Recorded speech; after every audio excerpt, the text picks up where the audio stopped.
If someone's ill or disabled, they can apply for Employment and Support Allowance, ESA.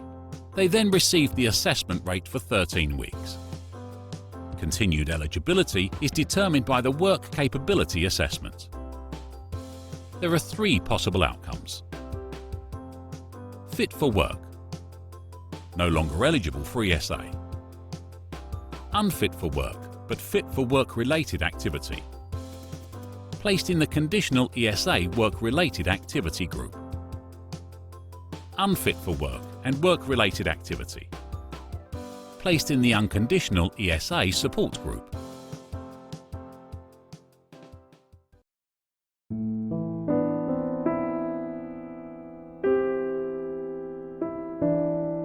It can severely impact on people's health. Very often it induces a great deal of fear into people. They very much fear the assessment process, what the outcome would be if they were found fit for work, or their loss of benefits and loss of in income. It can also flag up many problems for people because they're having to relay all of their problems into the assessment process to total strangers. The DWP has caused my health to become so much worse. Not only my complex and life-challenging physical illnesses, but my mental health, stress and anxiety. The DWP vilify us, and their assumption is we are all scroungers and fraudsters. In their eyes, we're guilty. The process has no care for the person's physical or mental health or well-being before, during or after the sham assessments, which the sole purpose is to minimise any legitimate documented health and disabilities. The stress caused by having to undergo the work capability assessment took a horrible toll on my health, and the fear that I was almost certain to be found fit for work and not listened to, a fear which was later confirmed, made me even more fearful. As well as the impact on my mental health, the fact that I was constantly fatigued from a lack of sleep, combined with the depression and anxiety caused by the work capability assessment, led to a situation where I lacked the motivation to do exercise, and as a result, weight that I'd previously worked hard to lose through swimming and exercise started reappearing, and my blood pressure problems started to become exacerbated again. I now also have irritable bowel syndrome that my doctor believes is caused by stress, a problem that I never had before undertaking the work capability assessment. The stress of going to an assessment, waiting for generally a good hour, then being subjected to an assessment which is sometimes substandard, is very stressful for most people. Home assessments are now rare for ESA, and there are many instances we find where people wait often months after the assessment to get a decision, leading to many months of further anxiety.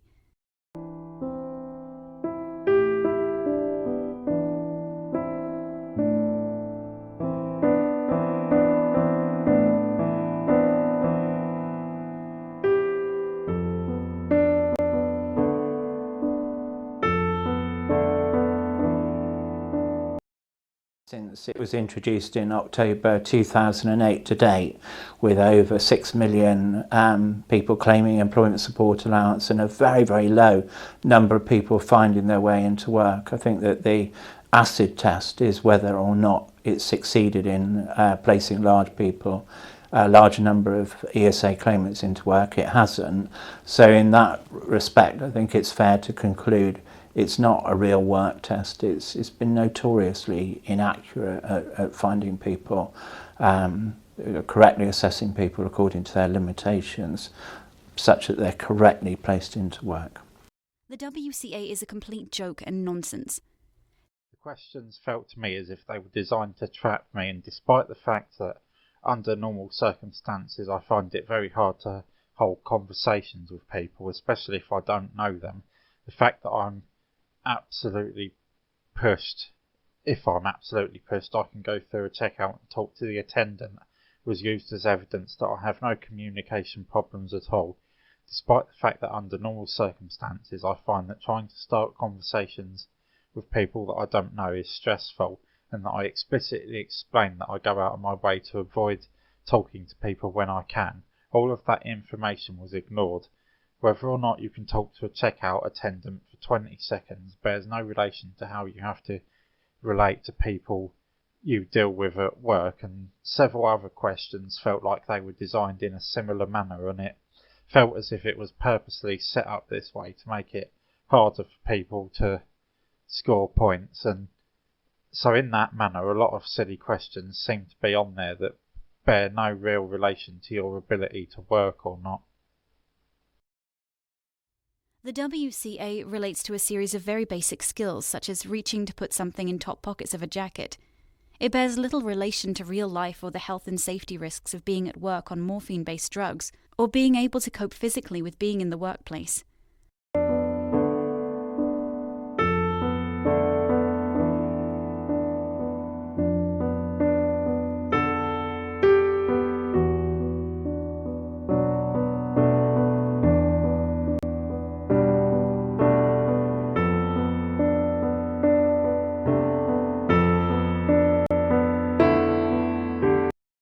The threshold for the work capability assessment is extremely high, especially when compared with the older personal capability assessment, markedly so. So high that you could say it's almost destined to fail. Here is the fundamental problem with the whole system. Instead of understanding that the health or disability could be managed with genuine support based on mutual trust, there is a situation where the individual is either written off as completely unable to do anything and frightened to try anything as they will be penalised, or the individual tries something and is either penalised for trying, or there is an expectation that they can do X, Y, Z without taking into account any limitations. Despite the fact that I reported to the person handling my assessment that the morphine that I take for my pain condition has the potential to make me lightheaded and unable to concentrate on things around me, the DWP did not consider the use of extremely strong psychoactive drugs to be an issue that would cause me to be a safety risk. Furthermore, the effect of conditions that often fluctuate, such as my anxiety disorder, did not appear to be considered by the DWP. The areas in which points are scored are too narrow and do not account for the variety of ways in which people's conditions affect them.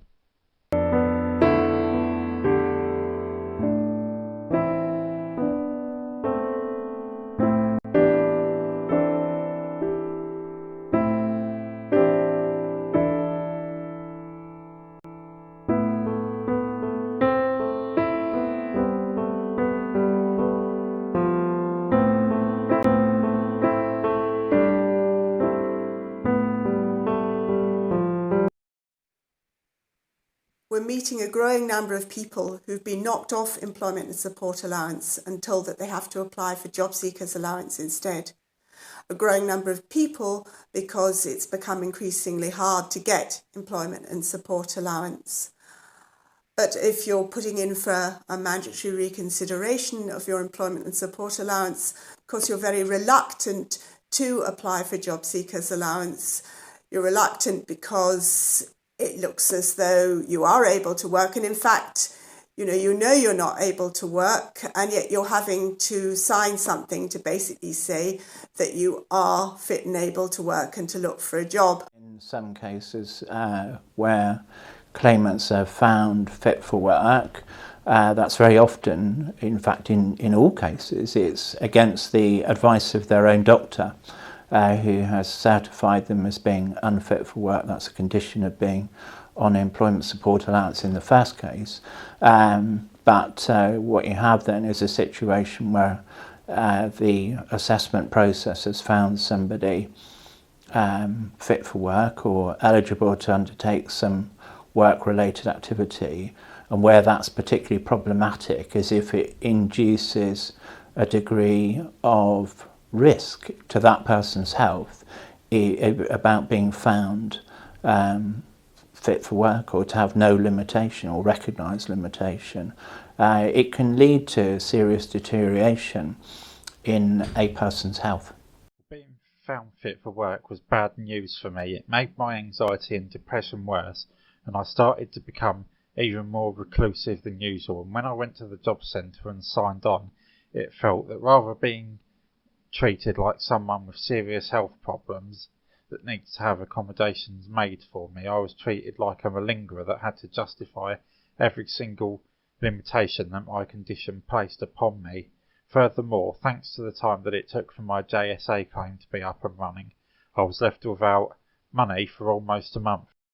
We also find that many people are simply too cut up by it all to take it to appeal, or they'll give up after the mandatory reconsideration, which I guess is what the mandatory reconsideration was introduced to do. But you don't have a second go unless you can show that you've got a lot worse or that you've got a different condition. You don't have a second chance with employment and support allowance. And we often meet people who've left it too late. They haven't felt able to make an appeal within the month that you get, not knowing the importance of doing it. And so they've simply lost out on the benefit, even if they really do need it.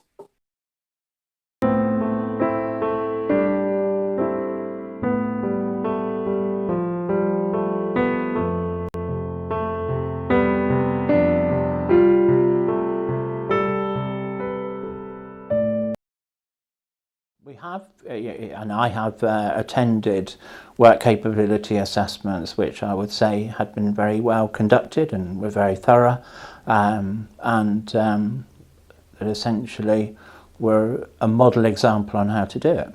But against that, we have to take our workload, which would show, and certainly our workload is very often aimed at people needing help to dispute a decision that they deem unfair. But of those people, we do see some appalling examples of bad assessments that have been carried out in a very short space of time, sometimes in as little as 12 minutes, for instance. You can't possibly assess accurately somebody's limitations in such a short assessment. We are never believed, and it is always assumed we exaggerate our illnesses simply to avoid work. We're treated as criminals without an ounce of compassion or care.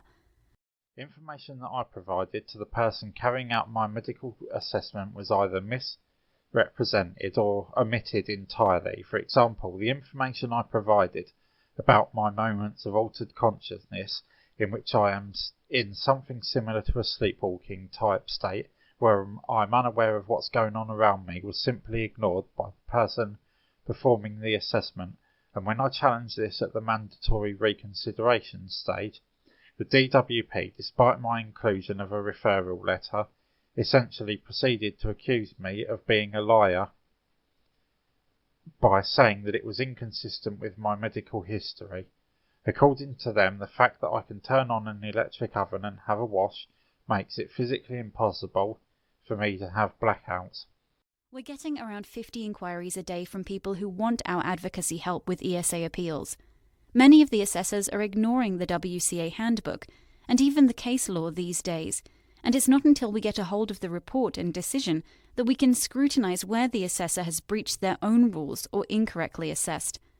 A common issue is when a person goes alone or goes into the assessment, leaving the companion in the waiting area. Assessment centres are notoriously hostile to people acting as advocates, whether it's people like us or friends and family of the people who are being assessed. They make it difficult for you to be able to speak or to ask any questions, even though the person you're with makes it absolutely clear that they do want you to ask those questions, and they also make it difficult for you to take notes. For one of our advocates, for Tony Cox, this has actually resulted in him ending up in court. 2 years ago, he was accompanying a man to an assessment, and he was told that any notes he took could not be used in any subsequent appeal. And of course, he challenged this, and he said, where in the rules does it say this? And the nurse assessor got very flustered, and of course she couldn't find it in the rules because it isn't there. And so she resorted to accusing him of threatening behaviour for having asked this question, and she called the police. And on that occasion, the person that Tony was with was able to speak to the police and to reassure them that nothing untoward had happened. All he'd done was ask a question, and nothing more happened. But then, about a year later, last year, he was in again with another client, a vulnerable woman in this case, and the same nurse assessor appeared, and told him that he had to leave the building, that he couldn't stay, he couldn't accompany her, which was what he was there for and what she'd specifically requested.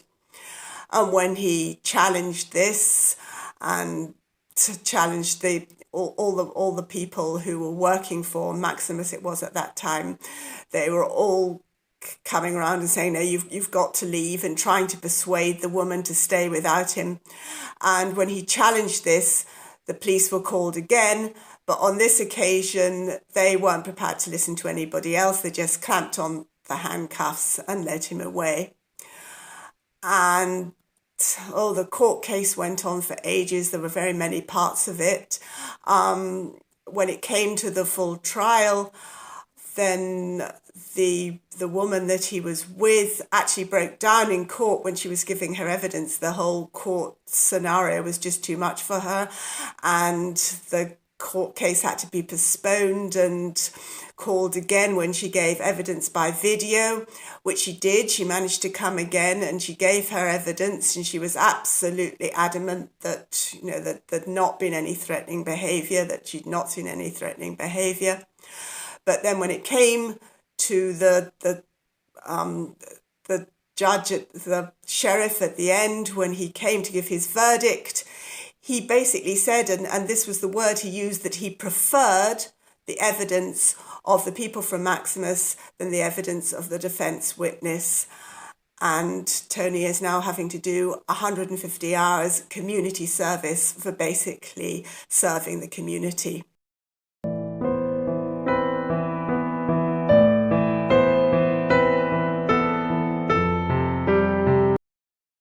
Particularly where mental health is concerned, that some of these assessments are carried out by physiotherapists who have no real training in recognising complex mental health conditions, and indeed case law supports a contention that evidence given by such people, unqualified people, is of no probative value. We would use that in the appeals process to back up our argument that the value of the assessment was a negative one.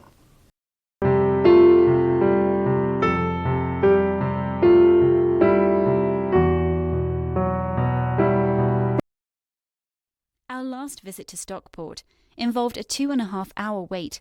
Apparently on complaining, we're told by Sumarsh that this is down to the assessment centres making sure they do not turn people away.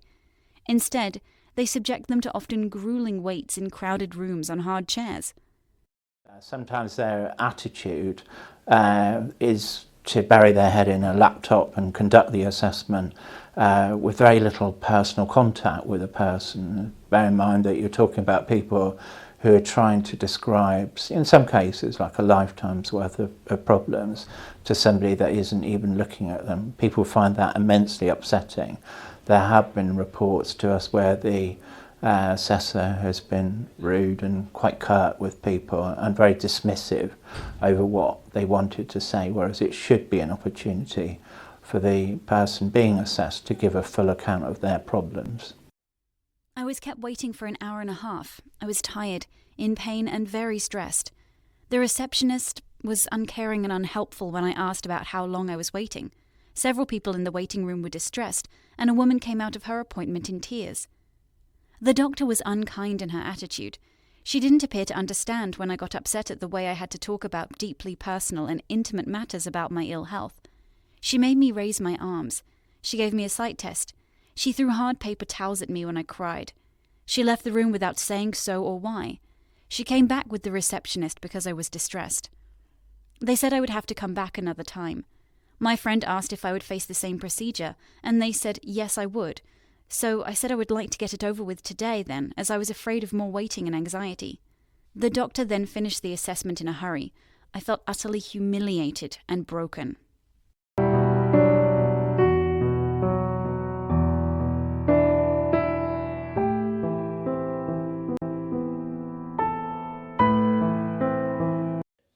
Dreaded ESA 50. That's the source of a great deal of worry, frustration, anxiety that people have whenever that form drops through their letterbox. Wherever possible, people try and get help with it, or they try and struggle on their own to complete the form. The difficulty that they have is they're trying to describe complex conditions in their own words. That's the aim of the form, is to give a self-assessment. But sometimes it's too complex for people to be able to do that. It's also, in many cases, too upsetting to recall a lot of the events that really need to go into the form. There is an overemphasis in the form towards physical problems, and to a lesser extent mental health problems are probed in the questionnaire process, but it's very much a tick box exercise, and invariably I think people tick the boxes rather than complete the more informative comment section. The forms are the most complex, long-winded forms that really do not poke for the answers that they portray. For instance, it states, can you go up and down 2 steps on one descriptor? My client with a prosthesis could do this, but tell her to do it 5 or 6 times, and she would be tripping up and risking falling.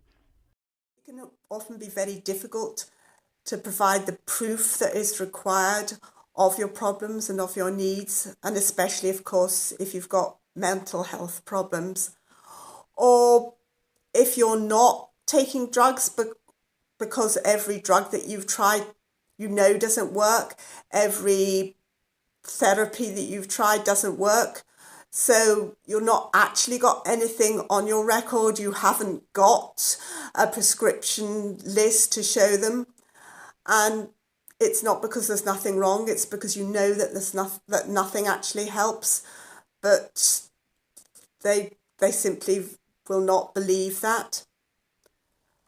And often, if you're relying on them to actually ask for doctor's evidence, the DWP will not ask the doctors for their evidence. And what we've found here in Dundee, and I think the same is true in other places, is that if you ask your doctor, to provide written evidence, you're often charged for that letter or even for a printout of your records. And in fact, here in Dundee, we know that the practice managers of the GPs all got together and agreed that they were going to charge for this. And of course, these are people who really can't afford that charge. And so the majority of people will apply without an essential piece of paper that could make all the difference to them getting that benefit or not. Simply facing filling out the form triggers stress and anxiety. The questions are written to trip you up and catch you out. Having to write how seriously ill you are and how the life you once had and loved has been lost forever, and this triggers depression, bereavement for self, loss of purpose. Constantly being reminded of what you can no longer do, and having to disclose private and at times embarrassing challenges. Then, the horrendous wait for that brown envelope, which I cannot face opening, stress and anxiety goes through the roof.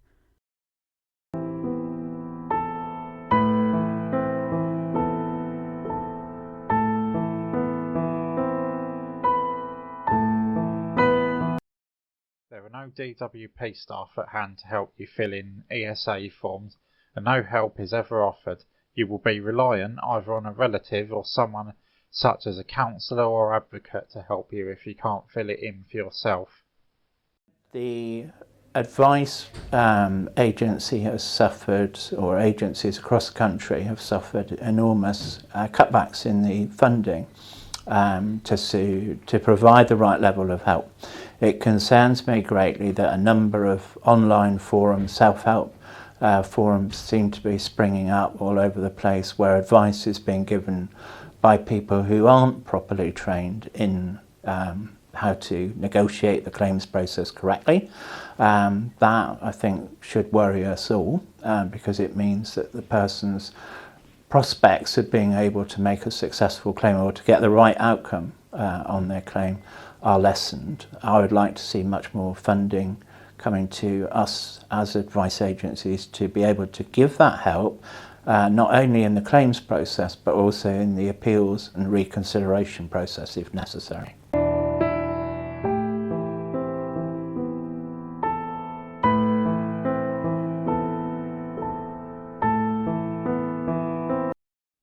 Often, the centres have an intercom system, which is not suitable for the deaf. I had one lady repeatedly fail her assessment because she could not get in an intercom building despite assurances someone would be at the door the third and fourth time. Direct discrimination is very real in the land of welfare benefits. It's a common problem that actually accessing the benefit assessment centres can be really difficult. The one in Glasgow at Cadogan Street is notoriously up a flight of steps. Here in Dundee, there's no steps, but for people who have mobility difficulties, it is actually a long way from the entrance into the assessment room. And to make it worse, you can't actually drive right up to the entrance. There's a barrier and taxis and cars have to stop the other side of the barrier. Unless you know ahead that there's a barrier and get a number, there's no way that you're going to get through that barrier. So there's just that additional extra bit to go. People who work there just don't think it's very far, but for the people who have mobility difficulties, it is a very long way. And I've actually accompanied somebody who fell flat on his face in the corridor, just merely getting to the assessment. And in fact, when we got there and we were in the waiting room, he'd fallen, he'd grazed his knee. It wasn't a very big graze, but I went and asked for an antiseptic wipe for his knee, and they just said, no, we don't have any such thing. Now, I mean, any office has to have a first aid box. They didn't seem to have a first aid box. And of course, that was an office full of nurses, but there was no help at all and no sympathy. And I think that's just an example of the attitude of the place generally. Here in Plymouth, I haven't seen any or heard of any examples of the local assessment centres breaching any of the access criteria. However, I have heard of stories elsewhere in the country where there have been numerous accounts of assessment centres being on second floors and people having to negotiate stairs, not having appropriate wheelchair access and so forth. And in many cases, quite often, a considerable way from where the person who needs to be assessed actually lives.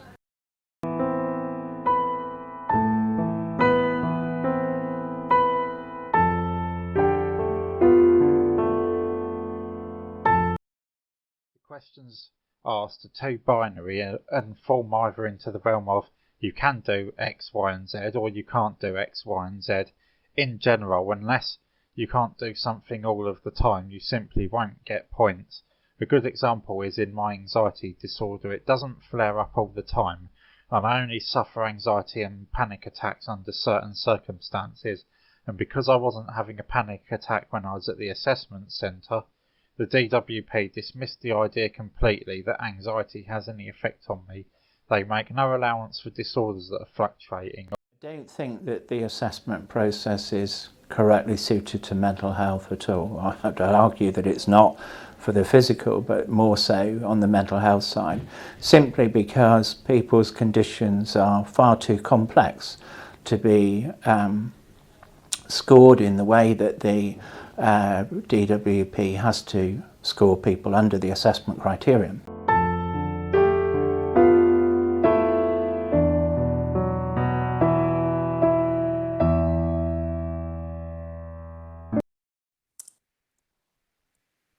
People say that Employment and Support Allowance has failed, but we have to ask what it was actually designed to do. It was designed with the help of a private health insurance company, a company that was notorious for denying people benefits when they put in their claims.